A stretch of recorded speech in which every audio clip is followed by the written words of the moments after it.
Bonjour Sel. Bonjour Sucre, bienvenue sur Bread House, notre émission, notre podcast pour pouvoir édifier le peuple de Dieu. Donc voilà, aujourd'hui on est là pour le deuxième épisode et tu peux nous dire un peu c'est quoi le deuxième épisode? Le deuxième épisode est quelque chose que le Seigneur nous a tous de demander. La grande commission, c'est le thème de l'évangélisation. L'évangélisation, bon, c'est un thème intéressant parce que je pense qu'on va partager beaucoup de choses aujourd'hui. Donc déjà, pour toi, c'est quoi l'évangélisation? Waouh. L'évangélisation, qu'est-ce que c'est pour moi? Pour moi, c'est reconnaître qu'on a été sauvé par la grâce, sauvé par notre Seigneur Jésus-Christ, et qu'il nous appelle à sauver également, sauver pour sauver. C'est annoncer l'évangile, proclamer l'évangile, faire connaître qu'il y a un chemin, une vérité et une vie, qu'il y a véritablement un moyen d'être sauvé, qu'il y a quelque chose après notre vie terrestre. C'est véritablement être à la ligne de front en pleine guerre. Et toi, mon frère? Bah, comme tu l'as dit, c'est la grande commission, hein, c'est la mission d'une vie. La mission de la vie de tous les chrétiens, en vérité, on est là pour pouvoir partager le message de notre Seigneur Jésus-Christ. Et comme on dit, l'évangile, c'est la bonne nouvelle. C'est la meilleure nouvelle de toute l'histoire de l'humanité, en vérité. Et l'évangélisation, c'est simplement pouvoir aller partager cette bonne nouvelle que le pardon des péchés est accessible par le sacrifice de Jésus-Christ à la croix, que l'homme n'est plus, que l'homme n'est plus déconnecté de Dieu, mais qu'il a été connecté par Jésus-Christ. Et c'est de pouvoir partager ce message avec le monde, en vérité. Tu vois, je sais qu'il y a beaucoup de gens qui pensent que c'est pas quelque chose, c'est quelque chose de, tu vois, c'est quelque chose de, comment dire, de vulgaire, qu'on n'a plus besoin de faire ça, ou, non, c'est toujours d'actualité. Parce que l'humanité a besoin de Jésus-Christ. On peut le voir dans l'actualité, dans la vie de tous les jours, que les gens, en vérité, sont perdus, ils sont déconnectés. Amen, totalement. L'humanité va mal et on a vraiment besoin de reconnecter avec Jésus, en vérité. Et l'évangélisation, c'est comme si on avait, en fait, nous avions trouvé la source de, je sais pas moi, qu'est-ce qu'on peut dire comme bonne nouvelle? Bon, admettons, on a trouvé le restaurant dans lequel on pourrait manger la meilleure nourriture du monde, tu vois. Et tu vas manger dans ce restaurant, tu te rends compte que vraiment la nourriture des restaurants 5 étoiles, c'est rien à côté. Et tu sors de ce restaurant, et tu sais que ce restaurant-là, il est accessible à tout le monde. Parce qu'il est gratuit en plus. Parce qu'il est gratuit. Dinguerie. Et toi, tu sais que tout le monde peut rentrer dans ce restaurant, tout le monde peut avoir la nourriture à satiété, et tu partagerais pas cette nouvelle avec les gens qui sont autour de toi? Si tu le fais pas, c'est que t'es un égoïste, en vérité. Exactement. Et l'évangélisation, c'est pouvoir aller vers toutes les personnes que tu rencontres pour leur dire, j'ai mangé un de ces restaurants, là. Et même le foutou sous graine, là, c'est rien à côté. Même Attiéké, c'est rien à côté. Même poulet boucané, là, c'est rien à côté. Même Saka Pundu, là, c'est rien à côté. Non, va manger ce restaurant, tu vas manger comme t'as jamais mangé. C'est ça l'évangélisation, c'est de dire à tout le monde la bonne nouvelle que Jésus-Christ est ressuscité, Amen. Que son sacrifice à la croix nous a restaurés avec le Père. Amen, c'est ça l'évangélisation. Wow. Et en vérité, c'est un style de vie. Hein. Exactement. C'est la vie de tous les jours. Waouh, c'est intéressant parce que quand tu dis que c'est la vie de tous les jours, je crois qu'il y a beaucoup de personnes dans le corps du Christ qui pensent que l'évangélisation, c'est simplement pour des appelés. Or, le Seigneur nous dit bien dans sa parole, allez et faites de toutes les nations des disciples, leur enseignant ce que je vous ai prescrit, les baptisant au nom du Père, du Fils et du Saint-Esprit. Il n'a pas dit, oui, tous ceux qui ont le ministère de l'évangéliste, voilà. C'est vous qui devez... Non, il a dit... Ou tous les prophètes, les docteurs. Non, il a appelé tout le monde. Et en plus, ce qui est intéressant quand on regarde la parole, il a dit allez. Donc, c'est un verbe d'ordre, d'action, en fait. Donc, en fait, c'est véritablement à nous, à toi, qui s'adresse d'aller annoncer l'évangile. Donc, j'aimerais te dire, est-ce que tu peux nous raconter comment tu as eu la révélation peut-être d'évangéliser? Comment ça s'est passé la première fois? Voilà, explique-nous. Honnêtement, moi, ça s'est fait comme ça. Hein. Je me souviens que à l'époque, moi, c'était pas si longtemps que ça. Enfin, non, en vrai, l'évangélisation sur le terrain, en y allant, tu vois, ça s'est passé il y a pas si longtemps que ça, mais évangéliser, ça m'est déjà arrivé de le faire bien avant. Même si pour moi j'avais pas toute cette dimension de l'évangélisation, c'était simplement de partager, communiquer ma foi, tu vois. Dans la vidéo précédente, on parlait du fait que c'est grâce à moi que tu as connu Christ, c'est de l'évangélisation, en vérité. Donc oui, déjà avant tout, l'évangélisation, comme on l'a dit, c'est un style de vie. C'est la manière dont on est qui témoigne de Jésus-Christ. Yes. Parce que les gens vont être intrigués que tu ne te comportes pas comme tout le monde. Mais sur le terrain, comment ça s'est passé pour la première fois? Je me souviens que notre père spirituel, l'apôtre Sémaïas, pour ceux qui le connaissent, il m'avait dit un jour comme ça, bon, j'imagine que toi aussi, il m'avait dit un jour comme ça, oui, viens à l'évangélisation, un de ces quatre, tu vois. Et moi, je me souviens que, bon, c'était à l'époque, vraiment, où je rentrais dans l'église, j'avais vraiment pas le temps, parce que je me souviens que, là, c'est l'époque où je commençais un peu à être plus sérieux dans le sport et tout, donc ça me prenait plus de temps, donc forcément, je pratiquais le soir.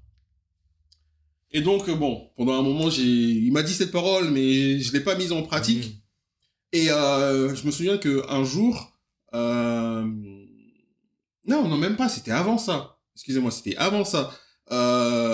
Oui, c'était à l'époque où je venais d'intégrer l'église. Et justement, je devais rencontrer le frère Sullivan. Je devais te rencontrer toi. Okay. Je sais même plus pourquoi, en fait. Et du coup, toi, t'étais allé à l'évangélisation. Donc, pour ceux qui connaissent pas, on a un ministère qui s'appelle H24. Enfin, notre église a un ministère qui s'appelle H24 pour Jésus. Et c'est un ministère, en fait, qui évangélise tout au long de la semaine. Et à cette époque-là, bon, on avait notre créneau le soir pour aller évangéliser dans tous les trains et métros de l'Île-de-France. Donc voilà, le frère Sullivan tu étais du coup à H24 à évangéliser dans le train. Et moi, je devais te rejoindre, mais je suis arrivé en retard. Donc je devais vous rattraper parce que vous avez fait la ligne, je sais plus c'était quelle ligne de métro, mais vous avez fait toute la ligne et moi j'étais arrivé en retard. Donc j'ai dû vous rattraper et je suis arrivé à la fin de l'évangélisation au fond de la ligne. Ah oui, je me souviens maintenant. Ouais. Et donc du coup j'étais en train de prier pour clôturer et du coup moi je suis venu, j'ai salué tout le monde et tout.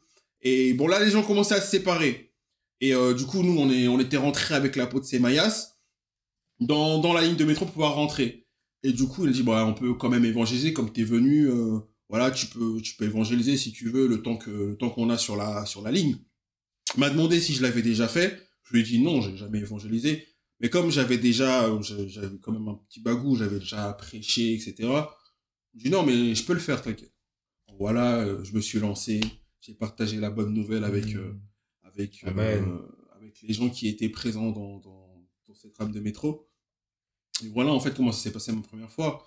Il n'y a pas eu de peur, il n'y a pas eu de crainte, il n'y a pas eu de stress, parce que parler de la parole, exhorter, prêcher, c'est censé être un style de vie. On est censé le pratiquer tous les jours. Mais bon, après, c'est vrai que quand on n'a pas l'habitude, ça peut faire peur. Bien sûr. Mais en vérité, quand c'est quelque chose qu'on fait, même dans nos méditations chaque jour et tout, on se remplit de la parole. Yes. Et justement, quand t'es devant les gens, tu ressors simplement la vie que tu vis, en vérité. Tu partages la vie que tu vis. Si on est sincère et que vraiment on adore le Seigneur en esprit, en vérité, on le suit de tout notre cœur, c'est censé être naturel de pouvoir parler sans compter le stress, bien évidemment. Donc voilà un peu comment ma première fois s'est passée. Et puis bon, il y en a eu d'autres qui ont suivi, même si c'est vrai que le Seigneur me pardonne, j'évangélise pas autant que je le voudrais, mais de temps en temps, on évangélise avec les frères, les sœurs, on a des rendez-vous après l'église, on évangélise. Avec l'école biblique RBIF, auquel on appartient tous les deux, on évangélise aussi. Non, ça nous aide vraiment à pouvoir partager la parole, en vérité. Amen. Et toi, comment ça s'est passé ta première fois? La première fois, c'était... On va dire gloire à Dieu, hein. Non, véritablement, moi, je bénis encore nos parents spirituels, l'apôtre Sémaïas et pasteur Maya, parce que c'est à travers eux que j'ai évangélisé la première fois. Ce qui s'est passé, en fait, il faut savoir que je vivais quelques difficultés voilà, dans mon couple, et je demandais à mon père spirituel un conseil, et je m'attendais à ce qu'il puisse me donner des conseils, par exemple, le pardon, la soumission, une retraite, jeûner, non. Et je m'en souviendrai toute ma vie, et gloire à Dieu pour sa vie. Il m'a dit, tu sais, fils, je pense que tu devrais aller évangéliser lundi. Allez. C'est le truc qui a aucun rapport. Viens évangéliser lundi. Et moi, j'étais là comme ça. Et je m'étais dit, mais il me demande d'évangéliser, mais ah. Et du coup, j'ai pas su dire non, je fais, oui, viens, ça va te faire du bien, tu verras, c'est... Et moi, j'étais là, mais je me disais, mais qu'est-ce qu'il me raconte? Le frère, il voulait une prière puissante. Moi, je voulais qu'il voulait une prophétie. Il voulait un truc concret. Oui, viens, ça te faire du bien. Ah ben, gloire à Dieu qu'il avait tellement raison. Et en fait, ce qui s'est passé, donc, je me suis engagé et je me suis dit, bon, ben, je vais honorer la parole, voilà, je veux être un menteur, voilà. J'ai dit oui, je vais y aller. Et donc, je me souviens, j'étais allé, j'avais une disponibilité, je suis allé 1 heure avant l'heure demandée. Donc, on va dire que c'était 19h. Le lundi, je suis arrivé à 18h. Et il y avait personne, forcément. Et donc, je sais pas par quelle envie, en fait, c'était le Saint-Esprit, j'ai commencé à évangéliser tout seul. J'ai vu un petit parc à Paris où des gens étaient assis sur des bancs. Et puis, je suis allé les voir et je leur ai donné des prospectus. Bonjour, vous connaissez Jésus, Jésus-Christ vous aime. Et j'ai fait ça pendant 1 heure. Et j'étais tellement fier de moi. Je me suis dit, wow, gloire à Dieu et tout. J'ai eu le courage de parler, etc. Et donc, je suis allé à 19h au rendez-vous, il y avait tout le monde. En me disant, bon ben, je vais leur dire, écoutez, moi j'ai évangélisé 1 heure avant, gloire à Jésus, je rentre chez moi, courage, yes. Donc j'arrive là-bas, je médite la parole de Dieu, et il y a un homme de Dieu qui vient me voir, un pasteur. Il dit, bonjour, tu viens pour l'évangélisation? Oui, mais en fait, et j'ai pas su lui dire non.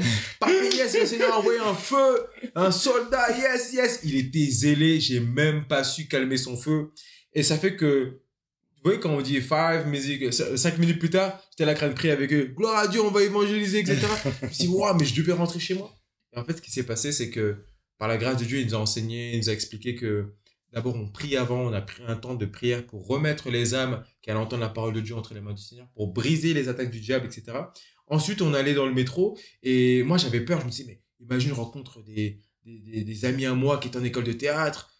J'étais gêné, mais en même temps, moi je disais, voilà, je ne veux pas renier le Seigneur Jésus-Christ, j'ai pas honte de Jésus, mais en même temps, j'avais peur d'être reconnu. Et il se passe qu'en rentrant dans le métro, il y a quelqu'un qui proclame, et ensuite il me dit, c'est à ton tour. Je fais ça. Et je savais pas quoi dire, j'avais un peu peur, je stressais un peu, et en fait, le Seigneur, le Saint-Esprit a vraiment pris le contrôle. Vous savez, quand le Seigneur il dit dans sa parole, quand il disait à Moïse, il me semble, je mettrai mes mots dans ta bouche, parce que Moïse avait un peu peur, même il bégayait. Alors, le Seigneur a fait la même chose, et puis j'ai commencé à parler. Au début, tu peux commencer avec un Jésus t'aime, et puis le Saint-Esprit commence à témoigner. Tu témoignes de ce que le Seigneur a fait dans ta vie, et c'était merveilleux, parce qu'une fois que je l'ai fait, j'ai eu un zèle. Vous savez, le premier est un acte de foi, et le deuxième, la troisième fois est une confirmation de ta foi. T'es zélé, t'es rempli d'énergie, t'es dans la joie. Et voilà comment ça s'est passé. Moi, ma première fois. Et par la suite, ensuite, ben, j'avais maintenu cette habitude d'aller tout le temps à ces horaires-là. Et voilà. Hein. Mais en tout cas, l'évangélisation, c'est merveilleux parce que on arrive, on annonce l'évangile. Parfois, les gens ne sont pas disponibles, disposés, mais le Saint-Esprit dispose tout à chacun. Et parfois, tu as des manifestations. Moi, en fait, c'est incroyable parce que vous savez, si on rentre dans des choses concrètes, l'onction que parfois on demande, Seigneur, on veut l'onction. On sait que lorsqu'on a le Seigneur Jésus-Christ, on a le Saint-Esprit en nous. Et que la Bible, la parole de Dieu nous dit que l'Esprit de l'Éternel est sur moi pour annoncer une bonne nouvelle aux pauvres. C'est-à-dire que l'onction de Dieu, qui est en fait la personne du Saint-Esprit, en fait, on est revêtu de sa personne et il nous donne la puissance de libérer les captifs en libérant la parole de Dieu. Et vous savez, la puissance qu'on aspire et qu'il faut aspirer, bien sûr, elle est pour les autres. Elle est pour nous aussi, mais elle est aussi pour les autres. Et en fait, c'est un enseignement où on comprend que quand tu évangélises, en fait, c'est là où tu vois la main de Dieu. Le Seigneur t'apprend à avoir le cœur pour les âmes parce que le cœur de notre Père bat pour les âmes. C'est pour cela qu'il a envoyé son Fils Jésus-Christ, c'est pour nous. J'aime mon pasteur Eric, et gloire à Dieu pour sa vie, qui dit que le Seigneur Jésus nous aime tellement que même si il n'y avait qu'un seul être humain, il serait quand même descendu pour payer le prix pour nous à la croix. Et en vérité, c'est ce que nous faisons sur le terrain. Parfois, on est rejeté, on est craché. Parfois même, des frères et sœurs du corps du Christ nous rabaissent, nous disent Non, mais vous savez... Ah, mais ça, c'est le pire, ça, voilà. je pense. Ça fait partie des trucs. C'est ça. Comment on marche dans la même équipe. On Exactement. marche dans la même équipe et Tu les luttes gens, pour avoir ton zèle. les gens, ils méprisent ce que tu es en train de faire. Mais Parce gloire à Dieu pour leur vie quand même. Amen. J'espère que vraiment qu'ils seront touchés par le Seigneur d'avoir cette révélation pour l'évangélisation. Mm. Parce que en vérité, c'est vrai que c'est beaucoup négligé l'évangélisation. On nous dit ouais, prêcher dans les métros, tu indisposes les gens. Oui, c'est alors que le Seigneur est censé être un Seigneur de paix. Toi, tu vas là-bas, tu vas les indisposer. Mm. Mais pardon, c'est une urgence. En vérité, le Seigneur Exactement. revient bientôt. On sait pas quand est-ce qu'il va revenir. Amen. Et on peut pas attendre que les gens soient dans une bonne disposition pour pouvoir entendre des paroles qui pourront leur faire du bien. Parfois, la parole est là pour détruire toutes les mauvaises fondations dans ta vie. Ça fait pas forcément du bien d'entendre la vérité parfois. Parfois, ils en ont besoin. Parfois, ils ont besoin d'une parole d'amour. Mais sans aller vers eux, on peut pas savoir s'ils sont disposés ou indisposés. Et c'est pas nous qui disposons, en vérité. On peut attendre que la personne soit disposée, elle sera jamais disposée. En vérité, nous, on compte sur le Saint-Esprit. Bien sûr. Balance la parole de l'esprit est vie, et la parole va produire du fruit, on le croit, sincèrement. Amen. Une fois que la parole est balancée, une fois qu'ils ont entendu, c'est fini pour eux. Parce que la parole, elle va semer quelque chose dans leur vie, C'est et ça. et nous croyons que le Seigneur, un jour ou l'autre, il va leur rappeler les paroles qu'ils ont entendues. Yes. Donc, qu'ils soient disposés ou pas, c'est pas nos affaires, en vérité. C'est ça. On veut pas déranger, c'est vrai, mais parfois, en fait, il y a des urgences qui permettent que, voilà, qu'on doit pouvoir C'est ça. partager cette parole avec les gens qui sont autour d'eux. En plus, on vit dans un pays qui est quand même libre, qui n'interdit pas de pouvoir partager sa foi dans Oui. les transports. On dit le prosélytisme, mais c'est légal. On Exactement. a le droit d'évangéliser. Tant que ça ne nuit pas à l'intégrité d'une personne, en France, on a le droit d'évangéliser. Oui. C'est un droit. Et puis on de dit, revendiquer sa foi. et puis quand on parle à un groupe de personnes, on dit, oui, sur 20 personnes, t'as 19 personnes qui sont indisposées. Oui, et alors, peut-être que la dernière personne, elle est disposée à recevoir la parole. Et c'est pour cette personne-là qu'on est en train de prêcher à l'instant T. C'est ça. Et cette personne va entendre la parole, elle va être touchée et elle va vouloir se convertir. C'est pour ces... Tellement. En fait, on peut pas conditionner le Saint-Esprit parce que c'est lui véritablement qui dirige toute chose. Amen. C'est lui qui dirige l'évangélisation. On peut pas dire oui, non, on va pas le faire parce que les gens vont disposer les gens. Non, laissons la place au Saint-Esprit. Dieu est là, Dieu agit véritablement. Amen. Et du coup, Pardonnez-nous.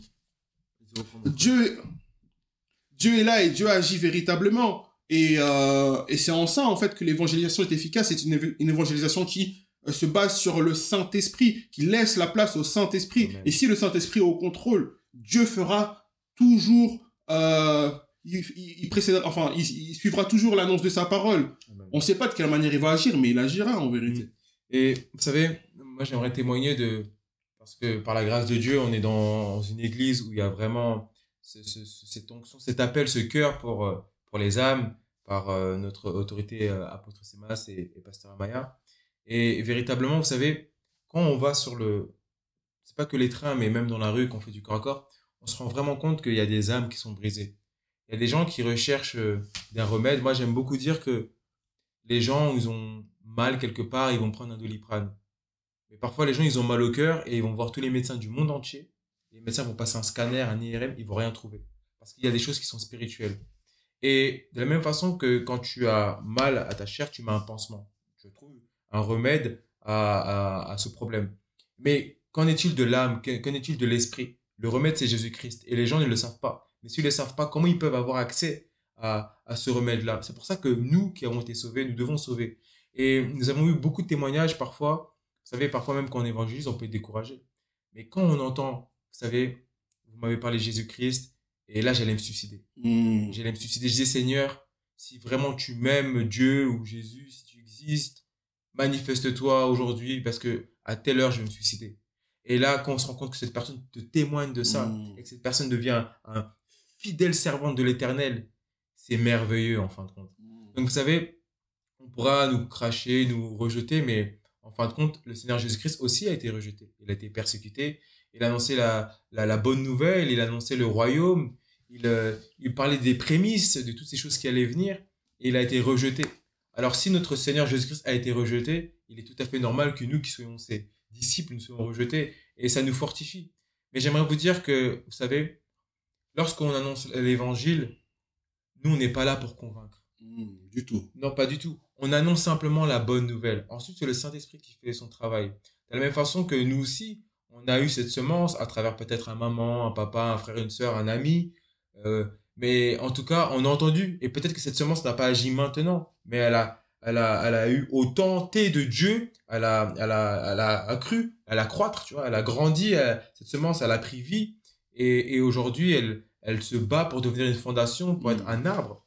Et j'aimerais vous dire que vraiment, par votre comportement, vous évangélisez. Lorsque vous avez l'amour, le fruit de l'esprit, le caractère du Christ, les gens autour de vous ressentent cette chaleur, cet amour qui provient de Dieu. Ensuite, si parfois vous avez peur d'évangéliser, vous pouvez aller avec simplement des frères et des sœurs qui sont plus zélés. Nous, c'est comme ça que parfois on a grandi. On va avec des gens qui ont de l'expérience, et ils ont un feu, et ce feu, en fait, nous touche, ça devient une étincelle, et nous, on devient un feu, et puis on brûle, et puis tout le monde est en feu, et là, il y a un réveil. Et je déclare qu'il y aura un réveil, qu'il y a déjà un réveil en France au nom de Jésus.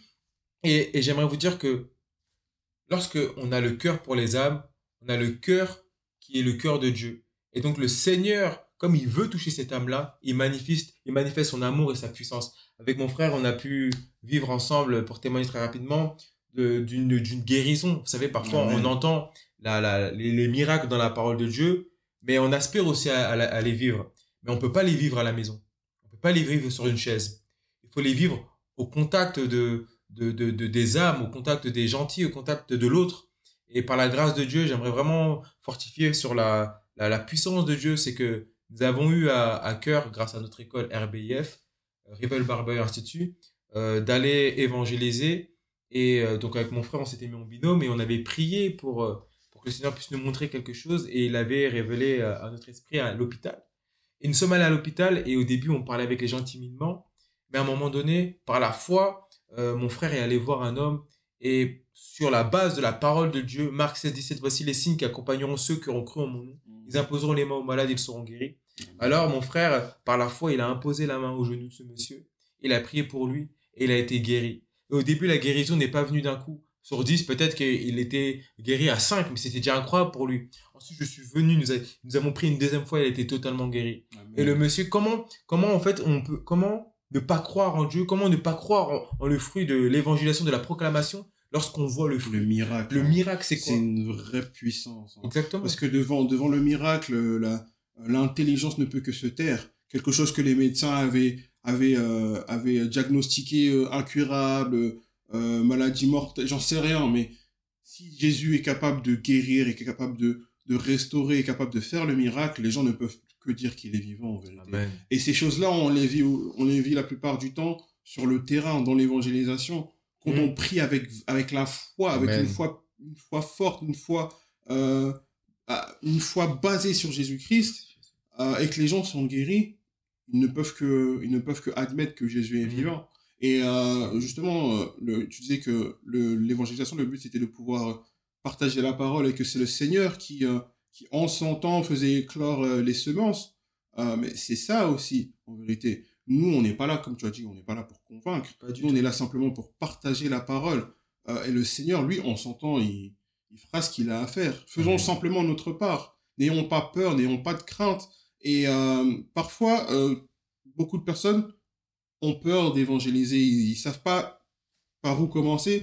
Par exemple, on parlait de H24 pour Jésus. Vous pouvez les rechercher sur les réseaux. C'est le ministère on est basé sur on est basé partout dans le monde, beaucoup de pays, et notamment en France et en Île-de-France, où on se réunit tous les jours. Si vous voulez vraiment évangéliser et que vous savez pas vers qui vous tournez, venez avec nous dans les rues, dans les transports. Même si vous voulez pas prêcher, même si vous voulez pas aller parler aux gens, venez d'abord pour regarder, vraiment, parce que le fait de pouvoir voir des frères et sœurs le faire, ça peut aussi nous encourager. Ou simplement, parfois, venez, on a des prospectus qu'on distribue aux gens pour qu'ils leur parlent de Jésus. Simplement distribuer des prospectus aux gens, ça peut aussi encourager. Vraiment, si vous n'avez pas directement le courage de le faire, d'aller prêcher, d'aller prêcher dans les transports, ou simplement d'aller parler aux gens, simplement distribuer des tracts aux gens, ça peut aussi vous encourager. En fait, petit à petit, à partir du moment où vous allez manifester l'envie et mettre en action cette envie-là, le Seigneur va vous donner de plus en plus la force de faire de faire un pas après l'autre, en vérité. C'est un processus aussi. Je sais qu'il y a il y a beaucoup de frères qui étaient timides, qui n'arrivaient pas à parler en public. Et, Maintenant, on n'arrive pas à les arrêter. Exactement. Gloire à Dieu, non, c'est merveilleux. le Seigneur aussi utilise l'évangélisation aussi pour nous briser et pour nous édifier. Donc vraiment, soyez encouragés. Et, voilà, n'hésitez pas à vous entourer de frères et de sœurs ou vraiment de rejoindre des groupes d'évangélisation. Il n'y a pas que H24 aussi, il y a auprès de vos églises. S'il y a des initiés dans vos églises aussi. Aussi, s'il y a des évangélisations qui sont faites, allez-y, participez. Ou si c'est pas quelque chose qui est au sein de l'église, ça peut être vous aussi la personne par qui le Seigneur veut réveiller cette envie auprès de vos églises. Parce que je crois que si toutes les églises sortaient dans les rues pour pouvoir gagner les gens à Jésus, il y aura véritablement des milliers, des millions d'âmes gagnées si on était tous ensemble dans le terrain. Exactement, parce que en vérité, on peut commencer petit. C'est déjà très bien si vous mettez une story sur Instagram, Snapchat, c'est très très bien. Mais il y a une dimension où parfois, comment vous pouvez imposer les mains à travers un écran? Alors, vous pouvez prier, c'est très très bien, bien sûr. Mais vous savez, la parole de Dieu est la parole de Dieu. Vous imposerez les mains aux malades, ils seront guéris. Parfois, on a besoin même pour grandir dans notre foi d'expérimenter chez soi. Parfois, vous savez, dans le cheminement en Christ, on fait preuve parfois où il y a beaucoup d'esprit d'incrédulité. Un moment, on a la foi, un moment, on n'y croit pas. Et c'est très compliqué. Mais en fin de compte, nous-mêmes, nous devons aussi avoir un réservoir d'expérience de la gloire de Dieu. Vivre des choses, on doit aspirer à vivre des choses. Et encore, nous n'avons pas tout vécu. Mais le Seigneur, il l'a vécu pour nous. Comment on peut accomplir? Le Seigneur a dit dans sa parole, vous accomplirez des plus grandes choses que moi. Comment on peut accomplir ces choses-là à la maison sur une chaise? Vous savez, moi, il faut qu'on puisse avoir ce cœur de Dieu où le Seigneur, quand il voit les âmes aller en enfer, aller dans le séjour des morts, il pleure. Il pleure. Et nous, parfois, et notre pasteur le dit souvent, on endurcit notre cœur. On n'entend pas les cris des âmes. Le Seigneur, parfois, il a révélé à beaucoup de personnes. Moi, je sais qu'il m'a déjà permis d'entendre parfois une dame qui était dans le feu et qui disait, pardon, j'aimerais revenir sur la terre une fois et accepter Jésus-Christ. Parce que après, c'est trop tard. Et j'aimerais dire que quand on annonce la bonne nouvelle, il y a des grâces qui viennent aussi sur nos vies. Il y a des grâces, des bénédictions qui viennent sur nos vies, je vous assure. Vous savez, on est brisé, on voit la main de Dieu, ça te pousse parfois à vouloir connaître la parole de Dieu, parce que les gens du monde connaissent parfois la parole de Dieu. Ils utilisent la parole de Dieu comme le diable a utilisé contre Jésus dans le désert. Ils connaissent la parole de Dieu. Ah, mais tu dis Jésus, il t'aime, mais pourquoi tatata? Ça te pousse à aller dans le secret, mais le Saint-Esprit à ce moment-là te donne une réponse. Et vous savez, le Seigneur il dit que pour une âme gagnée, c'est la joie et la fête dans le ciel. Amen. C'est incroyable. Vous savez que avec une personne peut changer le monde. Jésus-Christ, une personne a changé le monde. Dans le mal, on peut voir que Hitler, une personne, a changé le monde avec des lourdes conséquences. Donc dites-vous qu'une âme qui est gagnée à Christ, c'est un frère, une sœur, un soldat, un enfant de Dieu qui va impacter le monde aussi.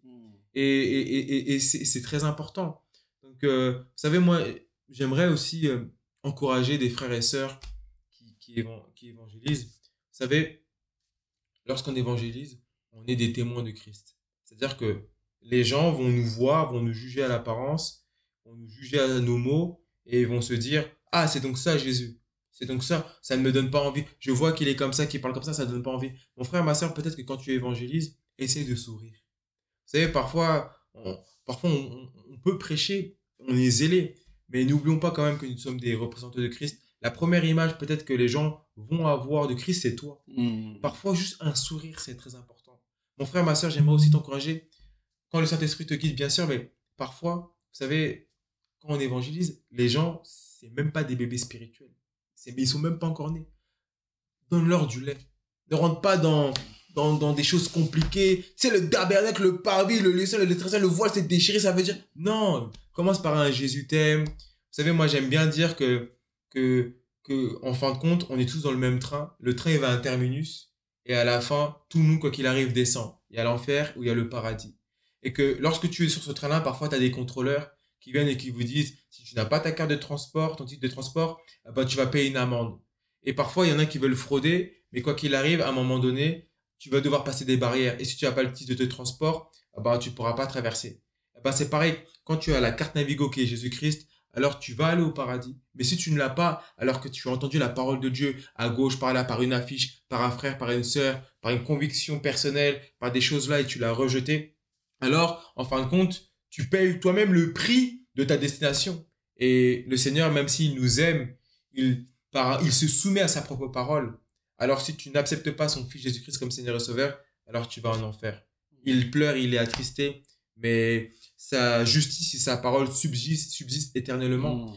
Alors, véritablement, ne négligeons pas nos frères et nos sœurs qui payent le prix pour évangéliser. Vous savez, la Bible nous fait comprendre qu'il y a les 5 ministères. Il y a l'apôtre, il y a le prophète, il y a du coup l'évangéliste, il y a le pasteur qui est le berger, et il y a le docteur. Et dans les 5 ministères, nous remarquons parfois que l'évangéliste est souvent négligé.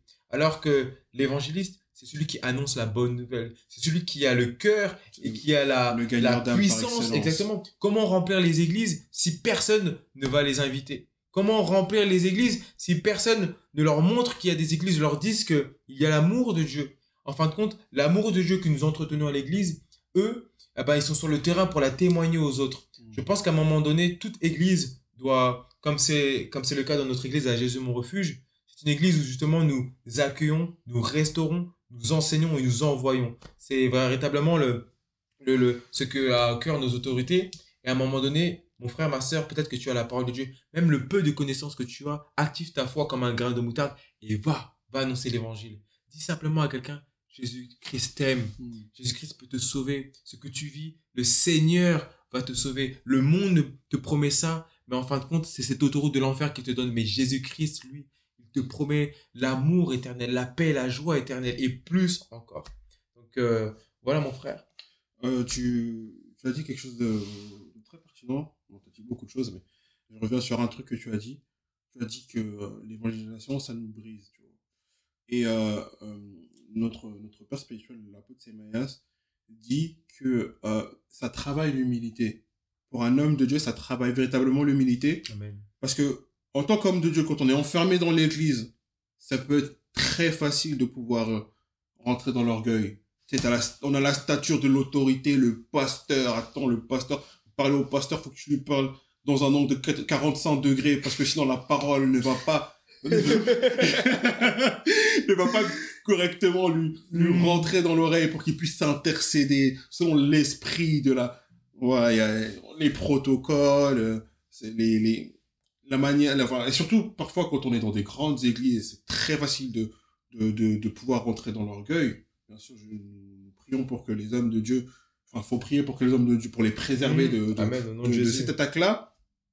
Mais quand tu es un homme de Dieu qui est à la tête d'une église, ou peu importe, qui est dans un poste à l'église, et tu vas dans la rue, c'est là-bas où les gens, ils te traitent comme un moins que rien. Ils te crachent dessus, ils veulent se bagarrer avec toi, ils t'insultent.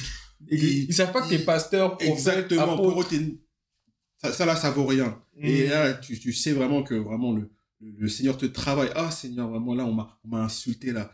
Ça travaille bien ta chair. Là, tu as l'occasion de tendre la joue. Exactement. Tu sais que tu peux pas réagir parce que ça va montrer une mauvaise image de Jésus-Christ. Et là, tu dois être un exemple. Un exemple en patience, un exemple en amour, un exemple véritablement de sagesse et un exemple de paix. Tu dois être un exemple en tout point de vue. Et tu peux pas céder à la colère, vraiment. Ça te travaille. Tu dis, vraiment, là, dans la rue, là, je suis personne, Seigneur. Merci de me rappeler que je suis personne. Parce que peut-être qu'à l'église, on peut l'oublier. Donc, véritablement, ça travaille l'humilité. L'évangélisation nous travaille, vraiment. Des fois, c'est compliqué, hein. Bien sûr. Parfois, tu gagnes une âme. Après, tu commences à être tourmenté. Tu es obligé de déclarer le sang de Jésus tellement de combats. C'est très spirituel. Hein. Vous savez, quand on va évangéliser, il faut imaginer que c'est la guerre. C'est-à-dire qu'il y a des âmes qui sont dans le camp de l'enfer déjà. Tu vas les prendre dans le camp de l'enfer, tu les ramènes à Christ. Le diable n'est pas content. Du coup, il t'attaque. Mais du coup, c'est bien parce que il y a un adage qui dit que si tu n'es pas attaqué, c'est que le diable vraiment il te dit non, ne touche pas lui, c'est bon, je l'aime bien, lui, laisse. Mais quand le diable t'attaque véritablement, c'est que du coup, tu lui fais du dégât, tu lui fais peur. Et en fait, vraiment, gloire à Dieu parce qu'il nous fait la grâce à nous de pouvoir être sa bouche, en fin de compte, d'annoncer sa parole aux autres. Et c'est vraiment un privilège. Donc, mon frère, est-ce que tu as un mot de la fin? Est-ce que tu aimerais rajouter quelque chose? Ah oui, il y a beaucoup de choses que j'aimerais rajouter. Beaucoup de choses. Avant de clôturer, il y a quelque chose que j'aurais aimé partager. C'est que parfois, ça nous est tous arrivé d'être dans les transports en commun et de voir un frère ou une sœur qui évangélise avec beaucoup de... Enfin, je sais pas, je dirais pas que c'est ça qu'ils ont dans le cœur, mais c'est ce qui le dégage. L'impression qu'ils ont beaucoup de dureté. Oui, repentez-vous, sinon vous allez aller en enfer, ce genre de choses. Et j'aimerais dire que ce genre de choses, ça fait peur aux gens. Pas dans le sens où c'est des mauvaises paroles, mais je dirais que ça, en termes d'efficacité, peut-être que on pourrait être plus dans la douceur, parce que certes, le Seigneur peut se mettre en colère, mais c'est pas l'aspect de lui le plus important. C'est l'amour le plus important. C'est ce qui attire le plus les gens, en vérité. De dire aux gens qu'il les aime véritablement au point qu'il s'est sacrifié à la croix. Tu vois, leur parler de son sacrifice. Parce qu'il y a des gens, peut-être, qui pensent que ils ne valent rien. Je me dis que Dieu s'est fait homme. Il est mort pour eux.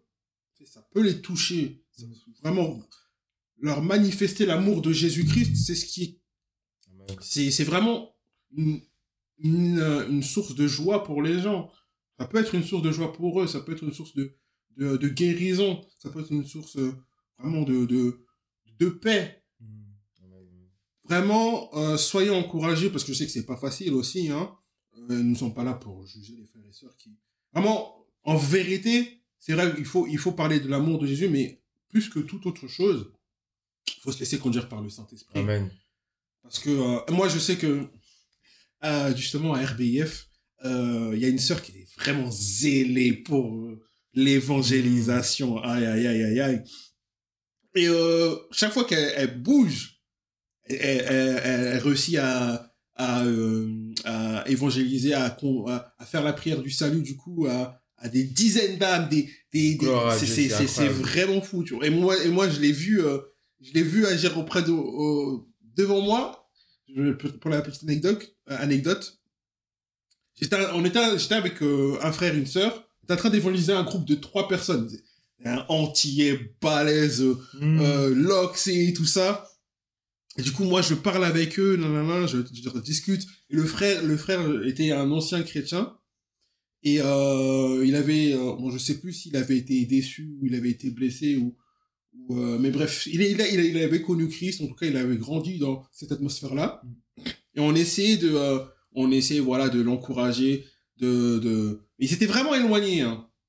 Et du coup, le frère, moi, je voulais lui faire la prière du salut, parce voilà, parce que c'est le but de l'évangélisation, c'est de pouvoir faire la prière du salut aux personnes qu'on évangélise, qui reconnaissent que Jésus est le Seigneur et Seigneur et Sauveur, qu'il est mort pour eux à la croix, qui se reconnaissent pécheurs, et voilà, qui veulent prendre part à son héritage. C'est, entre guillemets, en gros, les choses qu'on veut faire confesser aux gens.